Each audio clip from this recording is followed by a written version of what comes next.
Donc, vous sentir parce que vous êtes bien, vous vous sentir fraîcheur. Qui va me l'oublier, on a donc, il y a une marque, donc.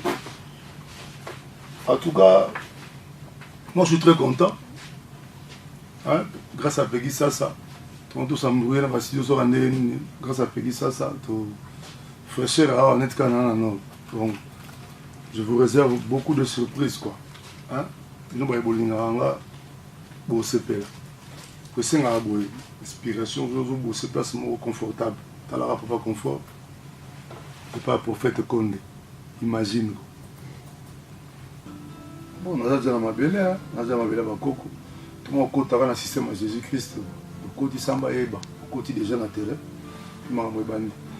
Si on retrouve un studio, ah, et qui ça, on va finaliser l'album.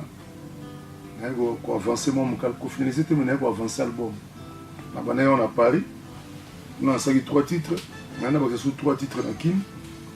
Alors, il faut que on ne pas prophète Konde. Sa grandeur, pardon. On se retrouve parce que tout le monde est en condition déjà remplie. Vous êtes là, on a mis qu'il y a un studio, le roi,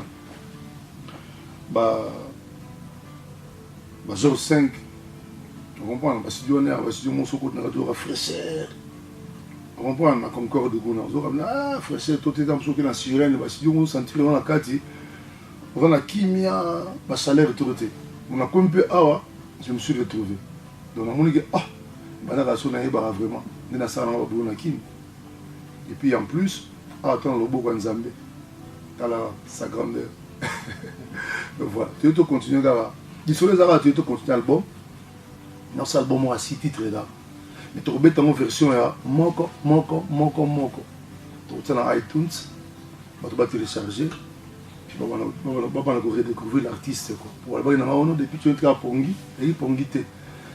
Ngonga oyo to sala ke moto on a commencé inspiration ya ils aura temps un vrai artiste à un moment de doute sur mon artiste va doute pendant l'envoyer ils a commencement à la fin plus 243 84 30 43 729 bah aux amalmons ça va de picho il y a de belles mélodies il y a de belles chansons tu travailles ba texte moko dans le sens de sanité la texte moko éducatif la mélodie moko mélancolique ya osakanate ya fridanga ya nawe mushingana samba le bilo mo bazaro wana toke pe turo bakagra bakana ngai lokwa bakana ngai ye bolingo ezarumba ebonga kaka 2 à 2 soki 3e aye wana komi contre temps et puis toke so mo suna bazaro ba confesse à diaboloté mon sisande esalaka ikenzete yetelemai